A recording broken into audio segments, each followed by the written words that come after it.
The daily money scams most people fall for. Have you ever wondered why Warren Buffett, worth $100+ billion, has never paid a financial advisor fee, never fallen for a loyalty program, and never bought anything because of a countdown timer? While billionaires laugh at psychological money traps, the average American loses over $50,000 annually to scams designed by Harvard PhDs in behavioral economics. Here's what's eating at you right now. You work hard, you're careful with money, but somehow your wealth never grows like you planned. You're not failing because you don't earn enough. You're hemorrhaging money to sophisticated psychological manipulation that targets your emotions, your social fears, and your trust in normal systems. Those innocent-looking tip screens, loyalty programs, and limited-time offers aren't accidents. They're billion-dollar psychological warfare designed to extract maximum profit from your wallet while making you feel good about it. The wealthy aren't smarter. They're just immune to emotional spending triggers that cost regular people millions over a lifetime. Today, I'm exposing the 10 daily money traps that billionaires never fall for, plus their exact defense strategies you can implement immediately. By the end, you'll think like a millionaire when scams target your emotions. Hit subscribe if you're ready to stop being a victim and start protecting your wealth like the ultra-rich do. Because every dollar you don't lose compounds for decades. Scam number 1, the funeral wealth extraction. When grief becomes profit. Let me tell you about Sarah, who lost her father last year. She walked into that funeral home completely shattered, barely able to think straight. The funeral director, this perfectly dressed guy with a soft voice, slid over a glossy brochure and started asking questions. Did your father value quality? Would he want the basic package or something that truly honors his memory? Within 30 minutes, Sarah had agreed to spend $18,000. Mahogany casket, premium service, memorial video package, even a keepsake pendant made from his ashes. She signed because saying no felt like betraying her dad's memory. How do you argue with "he would have wanted this"? Here's what Warren Buffett teaches about this exact situation. Never make financial decisions when you're emotional. Grief, fear, and urgency are the enemies of rational thinking. The funeral industry knows this and weaponizes it. That $18,000 Sarah spent?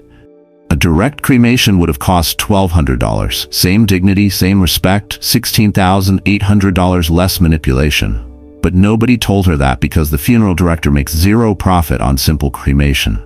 They need the upsells to hit their monthly numbers. The psychological warfare is brutal. They use phrases like final tribute and lasting memorial to make every expensive option sound mandatory. They show you the cheapest casket first, some cardboard-looking thing, so the $8,000 mid-range option feels reasonable. It's anchoring psychology 101. The truth? 80% of funeral requirements are optional sales tactics. That sealed casket they insist on? Not required by law. Their chapel for the service? You can use it anywhere. Even that expensive embalming? Only required if there's a long delay or public viewing. Warren Buffett's defense strategy is simple. Make these decisions when you're rational, not grieving. Pre-plan your arrangements, know the real costs, and create a no emotional spending rule for decisions over $500. Because here's the brutal reality. The funeral industry profits from your pain. They've turned grief into a payment plan, and the only way to beat them is to plan ahead when your brain isn't clouded by loss. Don't let your final act of love become their biggest payday. Scam number 2, the urgency illusion. Manufactured scarcity psychology.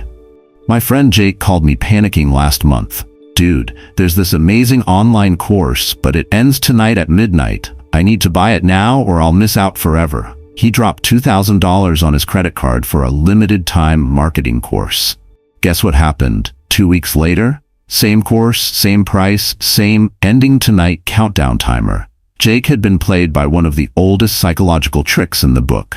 Manufactured urgency. Here's what Jeff Bezos figured out early.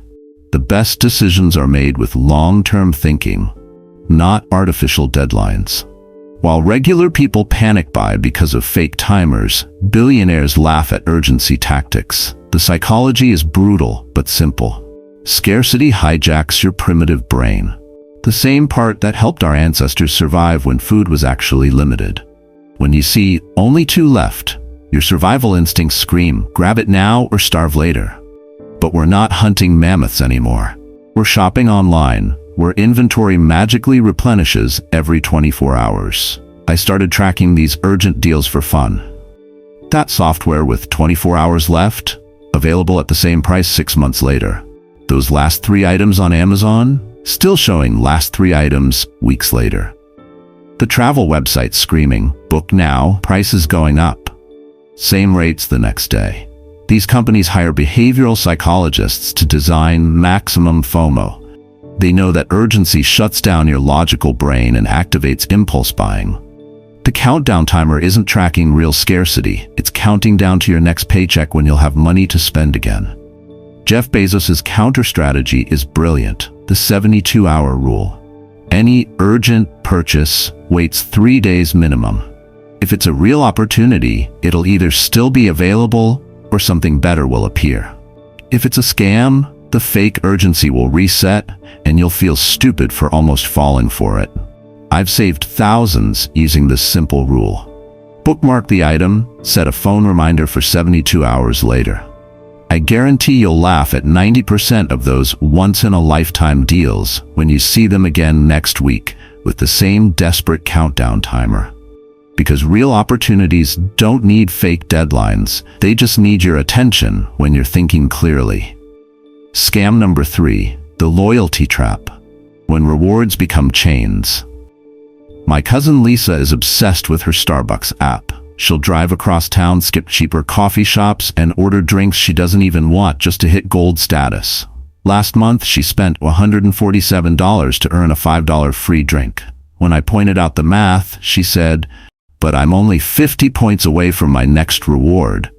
That's when I realized Lisa wasn't collecting points. The points were collecting her. Charlie Munger nailed it. Avoid anything that makes you loyal to poor value propositions. Loyalty programs aren't designed to reward you. They're designed to train you like a lab rat pressing buttons for treats. Here's the psychological trap. Your brain releases dopamine every time you see those points accumulate. It's the same chemical rush gamblers get from slot machines. You're not making rational spending decisions anymore. You're chasing that next hit of progress. The math is rigged against you. Take Starbucks. Spend $75 to get a $5 drink free. That's a 6.7% reward, worse than most credit cards. But it feels like winning because they've gamified spending money. Airlines are even worse. You chase elite status by taking unnecessary flights, paying higher fares, and routing through expensive hubs. Delta makes you spend $3,000 just to board 5 minutes earlier. Meanwhile, you could have saved $800 by booking with other airlines and upgraded to first class with the money you saved. The real genius is how they limit your choices. Once you're invested in United Miles, switching to Delta feels like starting over. You become trapped in their ecosystem, paying premium prices for mediocre service because your points are too valuable to waste. I broke free using the billionaire strategy. Ignore points completely and compare pure dollar costs. That VIP coffee shop membership versus buying better coffee elsewhere. Those airline miles versus booking the cheapest flight regardless of carrier. Track your spending at loyalty brands versus competitors for 1 month. I guarantee you're paying 20 to 40% more for the privilege of collecting digital badges that cost the company nothing to produce. Your wallet isn't a video game. Stop letting corporations level you up while they cash out. Real loyalty should be earned through value, not manufactured through points that expire. Scam number 4, the subscription sleepwalk. Digital wealth vampires. Last week, my buddy Mike discovered he'd been paying for Adobe Creative Suite for 3 years straight. The kicker? He hasn't opened Photoshop since 2021. That's $1,800 down the drain for software gathering digital dust on his hard drive. Mike isn't alone. When he audited his bank statements, he found 14 subscriptions he'd completely forgotten about. Netflix, hasn't watched in months. Spotify Premium, uses free version. 3 different VPN services, and a meditation app he used twice. Total monthly bleeding, $340. That's over $4,000 annually for services he doesn't use. Here's how they trap you. The 7-day free trial. It's perfectly engineered psychology. Not long enough to build a real habit, but just enough time for life to get busy and make you forget. They're betting on your forgetfulness, and it's a profitable bet. Elon Musk figured this out early. The best subscription is no subscription. Own assets, don't rent access. While regular people collect monthly charges like barnacles on a ship, billionaires buy software outright when possible and audit recurring expenses religiously. The cancellation process is designed to frustrate you into giving up. They bury the cancel button 3 menus deep, force you to call during business hours, or offer pauses instead of cancellations. When you finally find the cancel option, they guilt trip you. Are you sure? You'll lose all your data. Netflix is brilliant at this. They let you cancel easily but keep your account paused for months, making it simple to restart when you're bored. Disney Plus times their cancellation surveys perfectly. Cancel now and miss the next Marvel release. The subscription economy thrives on digital zombies. People who pay monthly for services they've forgotten exist. Companies call these sleeper accounts, and they're pure profit. No server costs, no customer service calls, just automated wealth extraction. My defense system is simple. Set a quarterly phone alarm labeled subscription audit. Cancel anything unused in 30+ days. For essential subscriptions, try to find annual plans or one-time purchases instead. Because every $10 monthly subscription you forget about costs you $3,600 over 30 years if invested instead. That meditation app you used twice? It just costs you more than a vacation. Stop feeding the subscription vampires. Your money has better places to grow. Scam number 5, the credit score matrix, financial obedience training. My neighbor Dave is obsessed with his credit score. He checks it daily, celebrates 10-point increases, and makes financial decisions based on what helps his number. Dave pays the minimum on 5 credit cards, never uses cash, and even bought a car he didn't need because his credit utilization was too low. Here's the twisted part. Dave is broke. He's got a 780 credit score and $47 in his checking account. Mark Cuban figured out the scam. The wealthy use credit as a tool, not a report card for their worth. Credit scores don't measure how responsible you are with money. They measure how profitable you are to lenders. Think about the paradox. My friend Sarah paid off all her debt and started using cash for everything. Her credit score dropped 60 points. Meanwhile, Dave juggles 5 maxed-out credit cards and has an excellent score because he's making banks rich with interest payments. The system rewards debt slavery, not financial freedom. Zero debt means you're credit invisible. Apparently, being financially responsible makes you high risk. Multiple credit lines with balances mean you're engaged with credit. Basically, you're a good profit center.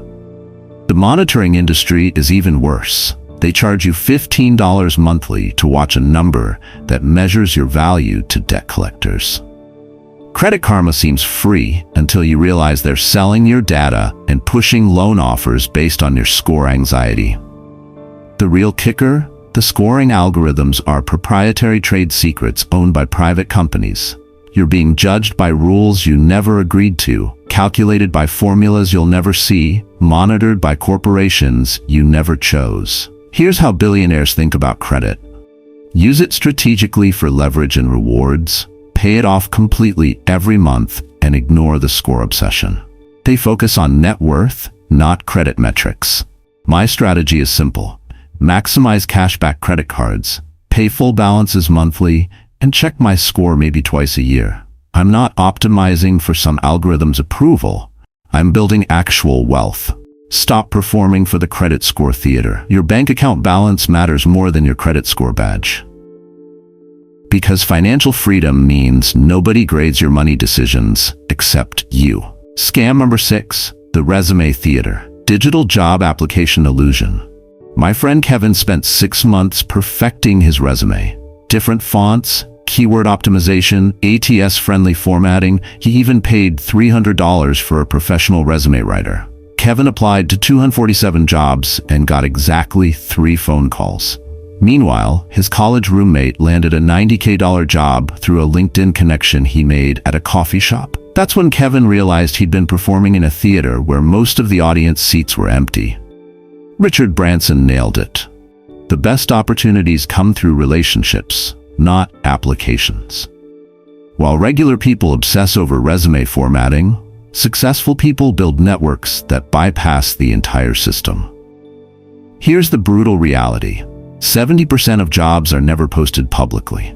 They're filled through internal referrals, networking, or promoting from within. When companies do post jobs, 20 to 30% are completely fake. Either for legal compliance, we considered outside candidates, or data harvesting. Even when the job is real, your carefully crafted resume gets filtered by applicant tracking systems that screen out 90% of applications before any human sees them. Wrong file format? Rejected. Missing exact keyword? Rejected. Gaps in employment? Rejected. I know a guy who works in HR at a Fortune 500 company. He told me they posted a senior analyst position and received 3,400 applications. The ATS filtered it down to 12 resumes. The hiring manager looked at 3. They hired an internal candidate who never applied. The resume optimization industry feeds off false hope. They sell you the dream that perfect formatting guarantees interviews, but they're selling solutions to a rigged game. You're spending hours tweaking bullet points for positions that don't exist or are already filled. The billionaire strategy is simple. Spend 70% of your time building relationships, 30% applying to jobs. Attend industry events, contribute valuable insights online, and help others before asking for help. Direct message decision makers on LinkedIn with thoughtful questions about their industry. Kevin finally got this. He stopped polishing his resume and started engaging with people in his field on Twitter. Within 2 months, someone offered him a consulting gig that turned into a full-time role. Your resume won't get you hired. Your reputation will. Stop auditioning for robots. Start building relationships with humans. Scam number 7, the energy bait and switch utility shell game. My Aunt Carol thought she was being smart when she switched energy providers last year. The salesman at her door promised 9.3 cents per kilowatt hour, way cheaper than her current 12.8 cents. She signed up, feeling like a financial genius. 3 months later, Carol's electricity bill doubled overnight. No warning, no explanation, just a quiet jump from $120 to $240 monthly. When she called to complain, customer service cheerfully explained that her introductory rate had expired and she was now on the standard variable rate of 18.6 cents per kilowatt hour. The fine print she never read said the teaser rate was only guaranteed for 90 days. After that, they could charge whatever they wanted. And buried on page 12 of the contract was a clause allowing unlimited rate increases with no notification requirement. Bill Gates has a simple rule. Read every contract completely, especially the parts they don't want you to notice. Energy companies bank on people ignoring contracts and just auto-paying bills without scrutiny. Here's how the scam works. They hook you with unsustainable low rates, then quietly jack up prices, hoping you won't notice in your auto-pay cycle. Most people don't carefully read electric bills. They just see money leaving their account and assume it's a normal seasonal variation. When Carol tried to switch back, she discovered a $200 early termination fee. When she called to negotiate, they offered to help by switching her to a different plan. Same company, same trap, just reset the timer. The energy deregulation market is designed to confuse customers with complexity. Variable rates, fixed rates, green energy premiums, bundled gas and electric. It's intentionally overwhelming, so you'll just pick something and stop thinking about it. My defense strategy: only sign fixed-rate contracts that lock in pricing for at least 12 months. Set an annual calendar reminder to compare all utility rates. 15 minutes of research can save $1,200 yearly. Carol finally escaped by switching to a local municipal provider with transparent pricing. Her bill dropped back to $130 monthly, and she learned to never trust door-to-door energy salespeople again. Because the cheapest rate on paper is worthless if it's designed to disappear. Scam number 8. The housing fee explosion. Subscription rent model. My friend Emma found the perfect apartment online. $1,400 monthly, modern kitchen, great location, exactly her budget. She scheduled a tour, fell in love with the place, and was ready to sign the lease that afternoon. Then came the lease review. Suddenly, Emma was looking at a completely different number. $50 monthly technology fee for Wi-Fi that costs the building $10. $35 trash and recycling fee for a service that's included in most buildings. $85 amenity fee for a gym she'd never use. $25 monthly pet rent on top of the $300 pet deposit. Plus a $200 move-in fee that wasn't refundable like a deposit. Emma's $1,400 apartment was actually $595 monthly, plus $500 up front. But by then, she'd already taken time off work for the tour, told her current landlord she was moving, and mentally committed to the place. The sunk cost trap had her. Warren Buffett sees this constantly when investing in apartment companies. When I analyze housing stocks, I look for fee expansion opportunities. As a consumer, I avoid them completely. This isn't accidental pricing complexity. It's behavioral engineering. They know that by the time you're reading the lease, you're emotionally invested and less likely to walk away. The fees are split across categories and given official-sounding names to feel non-negotiable. The technology fee particularly annoys me. They're charging $50 monthly for basic internet that any reasonable landlord should include. It's like a restaurant charging a plate usage fee on top of meal prices. Emma tried to negotiate the fees, but the leasing agent said they were mandatory for all residents. What she didn't know, most of these fees can be waived for good tenants who push back. Property managers have more flexibility than they admit. The subscription housing model is spreading everywhere. Rent is just the base price. Everything else is an add-on that inflates your true housing cost by 15 to 30%. My protection strategy: always ask for the total monthly cost including all fees before touring any property. Create a spreadsheet comparing advertised rent versus true cost across all options, and never sign a lease the same day you tour. Pressure to decide immediately is always a red flag. Because housing should be shelter, not a subscription service with hidden charges. Scam number 9. The digital tipping coercion. Guilt tax technology. Last week, I bought a bottle of water at the airport. Literally just grabbed it from a cooler and handed the cashier my card. The payment screen spun around with 3 buttons: 18%, 20%, or 25%. No custom option, no tip button visible. The cashier stood there watching me while a line of people waited behind me. I felt like a criminal pressing skip for not tipping someone who opened a refrigerator. This is tipflation at its worst. Guilt tax disguised as generosity. These digital screens are engineered by behavioral psychologists to maximize social pressure. The interface isn't designed for your convenience, it's designed for your discomfort. Mark Cuban nailed it. Never let technology manipulate your generosity. Tip when service deserves it, not when a screen demands it. But most people cave to the digital guilt trip because saying no feels like admitting you're cheap in front of strangers. Here's what's insidious. They've expanded restaurant tipping culture to every possible transaction. Coffee shops where you order at a counter, food trucks where you stand in line, even self-service frozen yogurt places where you literally do everything yourself. The psychology is brutal. The screen faces you while the worker watches, creating artificial social pressure. They pre-select 20% as the normal option, making anything less feel stingy. They calculate tips on the post-tax total, inflating the actual percentage. And they've removed obvious no-tip options, forcing you to hunt for skip or other.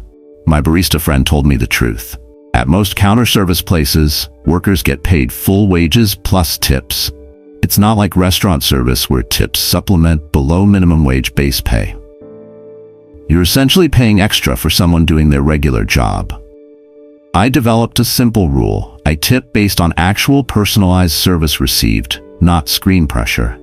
Did they make custom recommendations? Remember my order? Go above and beyond basic transaction requirements? Then sure, tip appropriately. But handing me a pre-made sandwich or opening a cooler door? That's called doing your job, not providing exceptional service worth extra compensation. The screen guilt will try to make you feel like a terrible person for not tipping on basic transactions. Resist it. Your generosity shouldn't be controlled by algorithmic manipulation designed to extract maximum profit from your social anxiety. Tip humans for great service, not machines for applying pressure. Scam number 10, the medical referral network. Healthcare profit routing. My dad needed a simple blood test last month. His doctor referred him to the hospital lab for convenience, since it was right downstairs. Dad trusted the white coat, scheduled the appointment, and got hit with a $420 bill for basic cholesterol screening. Out of curiosity, I called 3 independent labs in our area.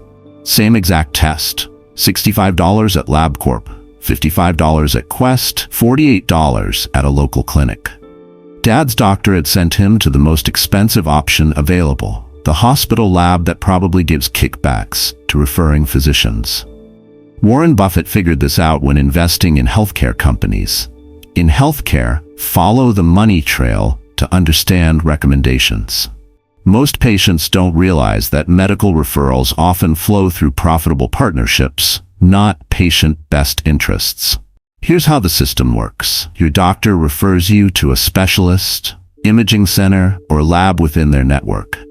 They might own a piece of the facility, get referral bonuses, or simply have revenue-sharing agreements. Your $400 MRI generates profit for multiple people in the chain, while the same scan costs $180 at an independent imaging center across town. The genius is that questioning medical recommendations makes you feel like a difficult patient. We're conditioned to trust doctors completely, so most people never ask, is this the most cost-effective option? Or can I get this done cheaper elsewhere? My friend's cardiologist wanted him to get a $1,200 stress test at the hospital. When he asked if it was absolutely necessary, the doctor admitted a $200 EKG would provide the same diagnostic information. The expensive test was just to be thorough, also known as to maximize billing. The defensive strategy is simple. Always ask 3 questions before expensive procedures. Is this test absolutely necessary? Are there less expensive alternatives? And can I get quotes from other providers? For non-emergency procedures, get second opinions and price comparisons. I started shopping for medical procedures like I shop for cars. Dad's follow-up blood work now costs $55 instead of $420. Same results, same accuracy. His doctor wasn't thrilled when we switched labs, but Dad's wallet sure was. Because healthcare might be about healing, but the healthcare business is about profit margins. Your health decisions should serve your body, not someone else's bank account. There you have it. The 10 psychological money traps that billionaires laugh at but cost regular people tens of thousands annually. Notice the pattern? Every single scam targets your emotions, social pressure, or trust in normal systems. Warren Buffett, Mark Cuban, and Elon Musk aren't immune to these scams because they're smarter. They're immune because they question everything and never make financial decisions when emotional, pressured, or rushed. Your wealth protection starts today. Pick the 3 scams you're most vulnerable to and implement the billionaire defense strategies this week. Set up quarterly subscription audits, question all urgent offers, and always ask, who profits from this decision besides me? The difference between wealth and poverty isn't just income. It's immunity to financial manipulation designed by Harvard PhDs in behavioral economics. Every dollar you don't lose to psychological tricks is a dollar that compounds for decades. Comment immune if you're ready to think like a billionaire when money traps target your emotions. Share this with someone who's still falling for these everyday wealth destroyers. They'll thank you when their bank account stops bleeding. Hit subscribe for more billionaire money strategies that the financial industry doesn't want you to know. Because protecting your wealth is just as important as building it.